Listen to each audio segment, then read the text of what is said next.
नमस्कार दोस्तों, कैसे हो सब। तो ठीक है, आज हम अपना बैंकिंग का टेस्ट डिस्कस कर लेते हैं जिसका नाम है SKPO1 ABKN।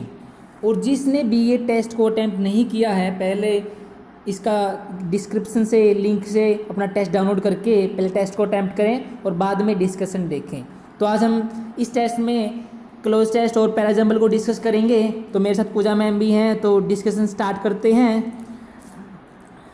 हम पहले डिस्कस करेंगे हम क्लोज टेस्ट। पढ़ते हैं पहले। A national horticulture mission is proposed to be launched with a goal to dash horticulture production by 2021-22। ये कह रहा है कि एक हॉर्टिकल्चर मिशन चलाया गया, किस पर्पज़ के लिए? With a goal to dash, एक गोल उन्होंने सेट किया होगा, भाई ये गोल हमें अचीव करना है। क्या? हॉर्टिकल्चर प्रोडक्शन बाय 21-22, कि हॉर्टिकल्चर जो प्रोडक्शन है, हॉर्टिकल्चर होता है कि जो छोटे पेड़ पौधे होते हैं उनकी खेती करना, उसकी जो प्रोडक्शन है उस गोल को अचीव करना है 2021-22 तक। States have been dash to join dash with the centre in launching this mission and establish a state level cooperative society for promoting horticulture. ये कह रहा है कि जो स्टेट्स है have been dash to join, कि स्टेट्स को क्या किया गया वो बताना है। डैश टू ज्वाइन हैंड्स, अब देखो पढ़ने के बाद ही लग रहा है भी ज्वाइन हैंड्स होना चाहिए, लेकिन वो बाद में देखते हैं हम ऑप्शन में क्या गिवन है। With the centre in launching, अब देखो सेंटर के साथ आपको क्या करना है। उन्होंने कहा कि सेंटर के साथ स्टेट को मतलब कुछ भी ऐड करना है या उनको इनवाइट करना है, वो अपना इसमें फिलर में आएगा कि join hand with the centre in launching, इस मिशन को लॉन्च करने के लिए। और एक एस्टेब्लिश करनी है एक state level corporative society for promoting horticulture. और जो स्टेट लेवल जो कॉरपोरेटिव सोसाइटी वो किस पर्पज के लिए? कि जो हॉर्टिकल्चर उसको प्रमोट कर सके। Farmers will be dash to dash into oil seeds through promotion of superior seed technology and throw and dash policy of price support. करके जो फार्मर्स हैं उनको भी कुछ बताया गया होगा कि आप क्या करो, ऑयल सीड के अंदर इन्वेस्ट करो, या उनको ऑयल सीड के बारे में बताया गया होगा। ऑयल सीड्स होते हैं जो मतलब फसल वगैरह होती है जिससे हमें क्या मिलता हो, ऑयल मिलता हो, वो होते हैं oil seeds. Throw promotion of superior seed technology, किसके द्वारा? उनको प्रमोट करना है कि जो भी नई नई टेक्नोलॉजी आ रही है उसके बारे में उनको बताया जाए। And throw and dash policy of price support, कि जो भी एक ऐसी पॉलिसी लेके आनी है, किस टाइप की? प्राइस सपोर्ट की। जो प्राइस सपोर्ट होता है वो होता है कि जो गवर्नमेंट मतलब डिसाइड करती है भी किस प्राइस पे जो क्रॉप है उसको बेचना है या करना है, मतलब प्राइस डिसाइड करना है उसका। आगे है a model law on dash of agriculture produce has been circulated and so far 10 states have dash legal or dash action for direct marketing and contract farming arrangements in line with the model law. कि एक model law होता है कि कोई मतलब special कोई specific law बनाया जाता है गवर्नमेंट के द्वारा, यानी स्टेट गवर्नमेंट ने बना लिया या सेंटर ने बना लिया। तो ये देखना है कि स्टेट गवर्नमेंट क्या उस लॉ को अडॉप्ट करती है या नहीं करती, वो उनके ऊपर डिपेंड करता है। तो वो एक मॉडल लॉ बनाया गया है किस चीज़ का? वो ब्लैंक में आएगा, of agriculture produce has been circulated. और वो जो मॉडल लॉ बनाया है वो क्या है? सभी जगह पे सर्कुलेट हो चुका है, यानी सब जगह फैला दिया गया है। एंड सो फार, और अब तक 10 स्टेट्स हैव, अब क्या है कि उसको पूरी मतलब कंट्री के अंदर फैला दिया गया है। और अब तक जो 10 जो स्टेट्स हैं उन्होंने उसको मतलब या तो अपना लिया है, यूज करना स्टार्ट कर दिया है। एक्शन फॉर डायरेक्ट मार्केटिंग, जिसका क्या होगा मतलब प्रभाव क्या पड़ा कि डायरेक्ट मार्केटिंग हुई एंड कॉन्ट्रैक्ट फार्मिंग हुई। Arrangements in line with the model law, जो मॉडल उन्होंने बनाया था कि हॉर्टिकल्चर को कैसे इंप्रूव करना है, प्रोडक्शन कैसे वो करनी है, कैसे फार्मर तक उस चीज़ को पहुंचाना है, उसके साथ साथ उन्होंने क्या किया? डायरेक्ट मार्केटिंग भी की और कॉन्ट्रैक्ट फार्मिंग भी जो थी उनको सिखाई। The budget urged all the states to dash the model law at an early date. और जो बजट है वो क्या कर रहा है, मतलब उनकी ये विशेष है कि स्टेट से कि वो उस मॉडल लॉ को जितनी जल्दी हो सके या तो भाई यूज कर सके या अप्लाई कर सके, उसको लागू कर सके, कुछ ऐसा वर्ड आना चाहिए। अब हम ऑप्शन के साथ देखते हैं। A national horticulture mission is proposed to be launched with a goal to dash horticulture production by 21-22 2। देखते हैं ऑप्शन क्या क्या गिवन हमें कि या तो हमें जो प्रोडक्शन है उसको डबल करना है। हाँ हो सकता है भाई, मतलब एम है, जैसे अब कह रहे हैं मोदी जी की 2022-21 तक हम ना फार्मर की जो इनकम है उसको डबल कर देंगे, तो हो सकता है डबल। सेकंड है सेल ऑफ। सेल ऑफ का मतलब होता है कि बेच देना। अब बेच देने की बात तो है ही नहीं भाई, अभी अगर वो उगा रहे हैं फसल को तो बेच तो रहे होंगे ना साथ में, तो उसका कोई मतलब नहीं है। नेक्स्ट है थर्ड चैनलाइज। चैनलाइज का मतलब होता है किसी चीज को स्टार्ट करना, तो मतलब ऑलरेडी खेती तो कर ही रहे होंगे, अभी नया थोड़ी कोई भी फॉर्म बनानी है उसकी। फोर्थ है मार्केट। मार्केट भी नहीं है, मार्केट तो लगभग होती है जब हम मतलब कोई भी एरिया है वहां पे खेती कर रहे हैं तो हमारी जो प्रोडक्शन होगी उसको बेचने के लिए, तो ये ऑप्शन भी नहीं हो सकता। फिफ्थ है मोबिलाइज। मोबिलाइज का मीनिंग होता है कि हम कोई भी ग्रुप होता है वो स्पेशल किसी पर्टिकुलर पर्पज के लिए कोई भी मतलब एम लेके चलता है, भाई हमें ये चीज अचीव करनी है। तो एक बार ऊपर देख लेते हैं हम क्या है, ए नेशनल हॉर्टिकल्चर मिशन। अब देखो मिशन बताया गया है कि एक नेशनल हॉर्टिकल्चर मिशन है और विद ए गोल, एक गोल के साथ है, इसका मतलब हमने कुछ ना कुछ एक एम अचीव करने के लिए रखा होगा एक स्पेसिफिक पर्पज के लिए।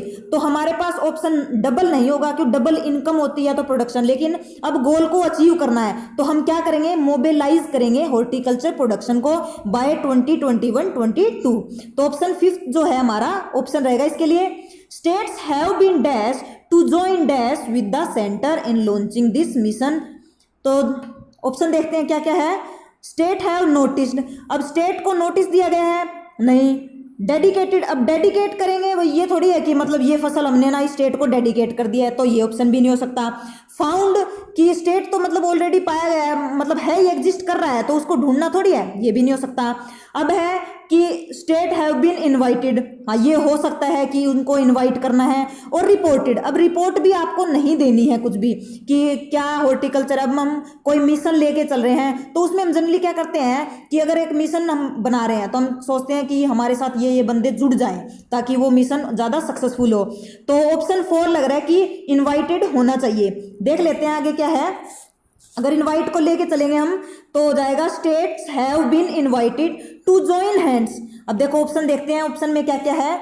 वैसे होना तो मेरे को लग रहा है हैंड्स चाहिए, अलोंग नहीं हो सकता, जॉइन प्रोडक्ट्स भी नहीं हो सकता, जॉइन हैंड्स है, जॉइन प्रोड्यूस्ड है और देम है। बाकी ऑप्शन तो ऐसे ही लग रहे हैं। जॉइन हैंड्स ये आपका क्या होता है, एक मतलब फ्रेज होता है, जैसे जनरली पढ़ते हैं तब भी लग जाता है कि जॉइन हैंड। जॉइन हैंड का मतलब होता है उसके साथ मिलकर काम करना। अब देखो जॉइन हैंड विद सेंटर, अब मिशन है तो वो लॉन्च किया, अब स्टेट को इनवाइट करेंगे ताकि क्या हो, जो सेंटर ने लॉन्च किया उसके साथ मिलकर वो काम कर सके। तो this mission and establish a state level corporative society for promoting horticulture. ठीक है कि उन्होंने सेंटर के साथ जॉइन हैंड कर लिया, साथ में काम मिलकर करेंगे और एक स्टेट लेवल कॉर्पोरेटिव जो सोसाइटी है उसको बनाया जाएगा कि जो हॉर्टिकल्चर है उसको प्रमोट किया जाए। आगे है farmers will be dash to dash into oil seed through promotion of superior seed technology. अब यहाँ पे कह रहा है कि मतलब फार्मर्स को ना भाई देखो कह रहा है इनटू ऑयल सीड, यानी कि पहले जो चीज कर रहे हैं वो उससे उठा के दूसरी जगह उनको लेके जाना है। तो कुछ ऐसा वर्ड होना चाहिए कि भैया तो उनको बताया जा रहा है उस चीज के बारे में। तो 14 में देखते हैं कि ग्रांट। अब गारंटी ग्रांट नहीं करना किसी चीज का, भाई आपको ये ग्रांट मिल जाता है कि इतने में आपको अपनी जो फसल है उसके पैसे मिल जाएंगे, तो वो ग्रांट नहीं करना। ठीक है। नेक्स्ट है ऑथोराइज्ड। अब देखो फसल उगा रहे हैं, पहले से खेती थोड़ी बहुत कर रहे हैं, तो उनको अथॉरिटी क्या देनी है, अथॉरिटी उनको नहीं दी जाएगी। ठीक है। ऐसा ही ऑप्शन हमारा थर्ड भी है कि एम्पावर करना। एम्पावर होता है उनको पावर दे देनी। अब उनको पावर थोड़ी देनी है, भाई फसल उगा रहे हो और दूसरी के बारे में हम आपको बता रहे हैं, तो पावर भी नहीं होगा। ऑप्शन थर्ड भी हमारा ऑप्शन नहीं होगा। ठीक है। फोर्थ ऑप्शन है एनकरेज्ड। एनकरेज्ड होता है कि उनको उसके बारे में और ज्यादा बताना कि आप ये चीज उगाओ, इससे आपको बेनिफिट मिलेगा, तो ये ऑप्शन हमारा लग रहा है हो सकता है। फिर देख लेते हैं पेड। पेड का मतलब होता है कि जैसे कि उन्होंने फसल बेची उसके बदले में उनको पैसे मिल रहे, तो वो तो जो पहले कर रहे होंगे उनके भी मिल रहे होंगे, तो फिफ्थ ऑप्शन भी नहीं रहेगा। फोर्थ जो ऑप्शन है वो हमारा रहेगा कि जो उनको एनकरेज किया जाएगा, किसके लिए, कि आप ऑयल सीड जो है ना उसके अंदर आप या तो इन्वेस्ट करो या उनको मतलब उगाना स्टार्ट कर दो। तो 15 ऑप्शन देखते हैं 15 के लिए। यह है कि इन्वॉल्व। अब इन्वॉल्व नहीं होना। अब देखो क्या कर रहे हैं कि जो फार्मर्स हैं उनको एनकरेज कर रहे हैं, तो हम उनको क्या करेंगे, बोलेंगे कि आप इन्वेस्ट करो किसके अंदर, ऑयल सीड के अंदर। तो सेकंड ऑप्शन ही हमारा जो है ऑप्शन रहेगा 15 के लिए, ब्लैंक के लिए। तो क्या हो जाएगा, farmers will be encouraged to invest into oil seeds through promotion of superior seed technology. अभी देखो भाई एक नई सीड टेक्नोलॉजी लेके आए हैं, जो बढ़िया जो सीड टेक्नोलॉजी है उसको प्रमोट करने के लिए उन्होंने उनको कहा है कि भाई आप ऑयल सीड करो, उनको नई नई टेक्नोलॉजी बताई गई ताकि उनको वो ज़्यादा से ज़्यादा ऑयल सीड वगैरह है उनका यूज़ करना, उगाना स्टार्ट कर दे। And throw and dash policy of price support. और एक तो देखो सुपीरियर टेक्नोलॉजी यूज़ कर रहे हैं, दूसरा होता है कि एक जो मतलब पॉलिसी भी बिल्कुल इफेक्टिव होनी चाहिए, अच्छे से होनी चाहिए, कि जिससे कि जो गवर्नमेंट जो प्राइस सपोर्ट करते हैं ना, जो प्राइस उनके लिए रखते हैं वो भी बिल्कुल अच्छी होनी चाहिए। उसकी पॉलिसी कैसी होनी चाहिए वो देख लेते हैं। ऑप्शन एग्जैक्ट, एग्जैक्ट मतलब होता है बिल्कुल सही, मतलब बिल्कुल अप टू चीज होनी चाहिए, ऑप्शन हो सकता है। नेक्स्ट देखते हैं एक बार, एप्रोप्रिएट। एप्रोप्रिएट का मतलब होता है कि जैसे नॉर्मली कोई भी हम कोई पर्टिकुलर पॉलिसी वगैरह लेके चलते हैं तो उसमें हमें क्या कोई मनी या कोई हमारी जो एसेट है वो लगाते हैं, वो होता है एप्रोप्रिएट पॉलिसी। तो ये भी ऑप्शन हो सकता है। थर्ड देखते हैं इंडिपेंडेंट। नहीं, इंडिपेंडेंट की तो मतलब कोई सेंस ही नहीं आ रही कि क्या किसी के ऊपर डिपेंड करनी चाहिए, नहीं मतलब होगी डिपेंड, क्योंकि अगर आप कोई पॉलिसी बना रहे हो तो जो क्रॉप है उसके ऊपर आपका डिपेंड करेगा भाई कितनी उगाई जा रही है, क्या उसका प्राइस रखना चाहिए, तो ये ऑप्शन भी नहीं हो सकता। फोर्थ है एनकरेजिंग, कि पॉलिसी को हम एनकरेज नहीं करेंगे, हम फार्मर्स को, बंदे को एनकरेज कर सकते हैं, तो फोर्थ ऑप्शन भी नहीं होगा। फिफ्थ है एक्सपेंसिव। अब एक्सपेंसिव पॉलिसी नहीं होगी क्योंकि देखो हमें मिशन लेके चल रहे हैं तो हमें मतलब फार्मर्स को अच्छे से बताना पड़ेगा भाई हम इतना आपको देंगे, इसमें आपको इतनी वो होगी प्रोडक्शन मिल जाएगी, इतने आप ऊपर तक चल सकते हो, इतने आप खेती कर सकते हो, तो एक्सपेंसिव पॉलिसी नहीं होगी। ऑप्शन हमारा है, मतलब कहने का मतलब मैम यही है कि हम फार्मर्स को एनकरेज कर रहे हैं कि जो हम प्राइस सपोर्ट उनको दे रहे हैं वो प्राइस सपोर्ट उनके लिए अप्रोप्रिएट है। यहाँ पे अप्रोप्रिएट का मतलब ये होता है जैसे हम कहते हैं ना यार सही सही दाम लगा ले, तो वहाँ पे अप्रोप्रिएट रेट मांगते हैं हम दूसरे से, तो सरकार भी कह रही है यार तुम लोग उगाओ, हम आप लोगों को अप्रोप्रिएट प्राइस सपोर्ट देंगे, जो आप चीज आपका जो खर्चा आएगा ना उससे ज्यादा हम आप लोगों को मनी देंगे, तो प्राइस सपोर्ट वो होता है। ठीक है ना मैम? तो ऑप्शन हमारा रहेगा ऑप्शन फोर्थ जो है, सेकंड जो है एप्रोप्रिएट। ठीक है, आगे पढ़ते हैं। A model law on dash of agriculture produce has been circulated. अब कह रहे हैं कि एक मॉडल लॉ भी होता है कि कोई पर्टिकुलर पर्पज के लिए यूज किया जाता है। ठीक है, मतलब स्टेट बनाती है भाई किस प्रकार से उसको चलाना है, वो होता है model law on dash of agriculture produce has been circulated. जो मॉडल लॉ बनाया गया वो पूरे देश में क्या हो गया, सर्कुलेट हो गया। एंड सो फार 10 स्टेट्स, पहले एक बार आगे पढ़ लेते हैं फिर 17 को देखेंगे। 10 states have dash legal or dash action for direct marketing and contract farming arrangements in line with the model law। अब देखो आगे बता रहे हैं कि जो 10 states हैं उन्होंने क्या कर लिया, उसको एक्सेप्ट कर लिया होगा किसके साथ, कि एक डैश एक्शन के लिए फॉर डायरेक्ट मार्केटिंग। अब देखो यहाँ पे बता रहे हैं डायरेक्ट मार्केटिंग के लिए किसका, कि मॉडल लॉ के साथ साथ जो डायरेक्ट मार्केटिंग हुई है उसको भी साथ में लेके चले हैं। तो जो 17 देखते हैं, a model law on, option देख लेते हैं क्या क्या कह रहा है। वैसे आना तो लग रहा है मार्केटिंग आना चाहिए, हमें ऑप्शन में गिवन भी है फर्स्ट, तो मार्केटिंग ही हमारा ऑप्शन रहेगा कि जो मॉडल लॉ है वो किस पे बनाया गया है, मार्केटिंग पे ऊपर, ज़्यादा से ज़्यादा उसकी मार्केटिंग की जाए ताकि लोगों तक उसको उसके बारे में पता चले। तो फर्स्ट ऑप्शन रहेगा हमारा। बाकी ऑप्शन बनेगा, इन्वेस्टमेंट नहीं होगी क्योंकि इन्वेस्ट तो हम मतलब सरकार जो मिशन चलाएगी उसके बारे में मार्केटिंग करके ही उनको बताया जा सकता है, ना कि इन्वेस्टमेंट करके। तो बाकी ऑप्शन तो कोई बन ही नहीं रहा है, तो फर्स्ट ऑप्शन रहेगा। आगे देखते हैं, 10 स्टेट्स हैव, अब देखो 10 स्टेट्स ने क्या कर लिया, उसको या तो यूज करना स्टार्ट कर दिया है या फिर लागू कर लिया है। ऑप्शन देखते हैं इसके लिए। प्रोहिबिटेड, प्रोहिबिटेड का मतलब होता है मना करना, लेकिन हमने नीचे देखा है कि लास्ट में ये बता रहा है कि उस मॉडल लॉ को मतलब बजट ये कह रहा है भी जितनी जल्दी हो सके ना उसको लागू करो, तो मना तो करेंगे ही नहीं। तो ऑप्शन फर्स्ट जो है हमारा वो ऐसे कैंसिल हो जाएगा। सेकंड है एनफोर्स्ड। एनफोर्स्ड होता है कि मतलब लागू कर दिया है, उसको इम्पोज कर दिया है कि हाँ भाई स्टार्ट हो गया, लेकिन लास्ट में हमें क्या बता रहा है कि उसको अभी लागू करना बाकी है, तो हम ये ऑप्शन भी वहाँ पे नहीं लगा सकते। नेक्स्ट है प्रेसिपिटेट। प्रेसिपिटेट का मतलब होता है कि कोई चीज़ को मतलब केयरफुली करना, या फिर आपने केमिस्ट्री के जब हम एक्सपेरिमेंट करते हैं वहाँ भी जो चीज़ बच जाती है उसका प्रेसिपिटेट होता है, जो चीज़ रिमेनिंग रह जाती है, तो ये भी नहीं हो सकता, वो लीगल प्रेसिपिटेट नहीं होगा। फिर है स्पेक्यूलेटेड। स्पेक्यूलेट का मतलब होता है कोई अंदाज़ा लगाना किसी चीज़ के बारे में। अब जो 10 स्टेट है उसने कोई अंदाज़ा थोड़ी लगाया है, तो ये ऑप्शन भी नहीं हो सकता। फिफ्थ ऑप्शन हमारा इनिशिएट। ये हो सकता है कि जो 10 स्टेट है उन्होंने काम को करना शुरू कर दिया है, कि उसको यूज़ करना शुरू कर दिया, भाई जो मिशन चल रहा है उसको। तो फिफ्थ ऑप्शन जो हमारा इनिशिएट है वो राइट ऑप्शन रहेगा। तो हमारा हो जाएगा ये कि 10 states have initiate legal or dash action for direct marketing. अब लीगल वो कर लिया उन्होंने, इनिशिएट कर लिया है लीगल। फिर है इनफॉर्मल। अब इनफॉर्मल तो नहीं होगा क्योंकि उन्होंने पहले ही बता दिया कि लीगल किया है। जो इनिशिएट लीगल किया कि यानी कि कोर्ट वगैरह की लॉ के अकॉर्डिंग चीज़ों को स्टार्ट कर दिया है, तो ऑप्शन फर्स्ट जो है वो हमारा नहीं हो सकता। सेकंड है एडमिनिस्ट्रेटिव। एडमिनिस्ट्रेटिव होता है भाई कोई चीज़ को अच्छे से मैनेज करके, सबसे बातचीत करके कोई डिसीजन लेना, यानी कि उसमें मैनेजमेंट भी इन्वॉल्व हो, गवर्नमेंट भी इन्वॉल्व हो, तो वो होता है, ये हो सकता है। थर्ड देखते हैं पैनल। पैनल का मतलब होता है कि कोई भी मतलब पनिशमेंट मिलती है, जैसे लॉ के द्वारा अगर आपने कोई पेनल्टी लगती है, कोई गलती कर देते हो, तो ये भी नहीं हो सकता क्योंकि ऐसे एक मतलब पनिशमेंट वाले जो एक्शंस है वो नहीं लिए जाएंगे। कन्फर्मिंग। कन्फर्मिंग का मतलब होता है कि मतलब कोई लॉ को ओबे करना, कि जो लॉ बनाया गया है, अब देखो पहले ही लीगल बता दिया गया है तो दोबारा से हम मतलब जो लीगल चीज़ें उनकी डिस्कशन नहीं करेंगे। ऐसे ही फिफ्थ ऑप्शन भी नहीं होगा क्योंकि ये भी हमें लीगल के बारे में बता रहा है। ऑप्शन बचा सिर्फ सेकंड, और सेकंड ही हमारा राइट ऑप्शन होगा कि एडमिनिस्ट्रेटिव, यानी कि जिसमें मैनेजमेंट भी अच्छी होगी और जो गवर्नमेंट का भी उसके अंदर कुछ ना कुछ जो पार्ट होगा वो एक्शंस लिए गए, किसके लिए, डायरेक्ट मार्केटिंग के लिए, and contract farming arrangement in line with the model law, यानी मॉडल लॉ बनाया गया, उसके साथ साथ ये चीज़ें भी जो गवर्नमेंट है, एक लीगल एक्शन लिया गया और एक एडमिनिस्ट्रेटिव एक्शन भी लिए गए। The budget urged all the states to dash the model law at an early date. अब जो बजट है वो क्या कह रहा है कि जो चीज़ें उन्होंने सोची थी वो कह रहे हैं कि मतलब जितनी जल्दी हो सके, स्टेट से यही मतलब उम्मीद कर रहे हैं कि जितनी जल्दी हो सके वो मॉडल लॉ है उसको यूज करना स्टार्ट कर दे, यानी कि स्टार्ट कर दे। अब हमने पहले उस लागू नहीं हुआ था, जब हमने 18 में देखा था कि वो स्टार्ट नहीं, उन्होंने तभी सिर्फ स्टार्ट किया था ना कि एनफोर्स किया था।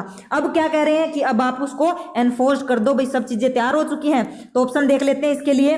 फर्स्ट है क्लैरिफाई। अब देखो सब चीज़ें क्लैरिफाई होगी तभी तो वो कह रहे होंगे कि भाई मतलब अभी तो हमें बस यही है कि अब मिशन हो गया कंप्लीट, सबको लोगों को समझा भी दिया, तो क्लैरिफाई तो कर चुके हैं, सब चीज़ों को अच्छी से समझा चुके हैं। इलेबोरेट होता है उसको और ज़्यादा डेवलप करना। देखो उन्होंने क्या किया, सबसे पहले मिशन को लॉन्च भी किया, फिर लोगों को नई नई जो टेक्नोलॉजी आई है ऑयल सीड को यूज़ करने के लिए वो भी बता दी कि कैसी पॉलिसी होगी, प्राइस वगैरह क्या रहेगा वो भी बता दिया। तो डेवलप अब डेवलप नहीं होगा, अब तो क्या करेंगे, लास्ट स्टेज पे पहुंच चुके हैं तो अब उसको क्या करेंगे, मतलब लागू ही करेंगे। तो सेकंड ऑप्शन नहीं हो सकता। इनेक्ट होता है लागू करना, कि कोई भी आपने लॉ बनाया है उसको इंपोज कर देना है, लागू कर देना है, तो ये ऑप्शन हो सकता है। फोर्थ देखते हैं एक्सप्लेन करना। आप देखो पहले ही वो चीज़ें वो एक्सप्लेन कर चुके हैं कि आपको ये प्राइस रहेगा, ऑयल सीड के बारे में बता दी, नई जो टेक्नोलॉजी आ रही है वो भी बता दी, तो अब एक्सप्लेन नहीं करेंगे। और फिफ्थ ऑप्शन जो है वो भी यही है, इंटरप्रेट। उसका मतलब ही होता है कोई सी चीज़ को एक्सप्लेन करना। तो फोर्थ और फिफ्थ ऑप्शन भी नहीं होंगे। ऑप्शन हमारा रहेगा थर्ड कि उसको लागू कर चुके हैं, जो मॉडल लॉ उन्होंने बनाया था। तो लगभग आसान ही था। अब आगे देख लेते हैं, आगे वाले क्वेश्चन डिस्कस करते हैं। आगे हमें रीअरेंज करना है, सेंटेंसेस गिवन है, मतलब हमें पैराजंबल करना है। देखो बात सिर्फ ये रहती है कि हम या क्लोज टेस्ट करें या पैराजंबल करें, आपकी टोटली अंडरस्टैंडिंग काम करती है। अगर आपकी अंडरस्टैंडिंग अच्छी है तो आप अच्छे मार्क्स कर पाओगे पैराजंबल में और क्लोज टेस्ट में। अदरवाइज नेगेटिव मार्किंग भी ले आती हैं चीज़ें, क्योंकि हम लोग सोचते हैं कि आंसर ये होना चाहिए और हमारी अंडरस्टैंडिंग उस लेवल तक की होती नहीं और हमारे मार्क्स आ जाते हैं नेगेटिव में। तो हमारी अंडरस्टैंडिंग बहुत ज़रूरी है इस चीज़ के लिए। तो एक बार पढ़ते हैं, हमारा स्टार्ट करते हैं। In the first decade after independence, gender equality was recognized as a significant problem। मतलब क्या है कि जो इंडिपेंडेंस के बाद हमारे जो जेंडर इक्वलिटी है ना, मतलब जेंडर सभी इक्वल हों, वो सामने लाई गई थी कि एक सिग्निफिकेंट प्रॉब्लम थी ये, ठीक थी ना। And A greater amount of effort went into assuring, और बहुत ज़्यादा मात्रा में एफर्ट लगाए गए कि अश्योर करने में किस टाइप की अश्योरिंग थी वो, एक्सप्लॉयटेशन ऑफ वुमेन की, वुमेन को एक्सप्लॉयटेशन हो रहा है, वुड बी आइडेंटिफाइड कि उसको यार एड्रेस करो, ये भी चीज़ हमारे लिए एक प्रॉब्लम है, and responding to with proper measure, और इसको रिस्पॉन्ड किया जाए प्रॉपर मेजर्स के साथ। प्रॉपर मेजर्स मतलब प्रॉपर एक्शंस के साथ, कि यार जो इनको माप, इनको मेजर का मतलब यहाँ पे एक्शन हो गया कि आप अलग से बढ़िया कदम उठाओ, ठीक है, इसका मतलब यहाँ पे हो गया।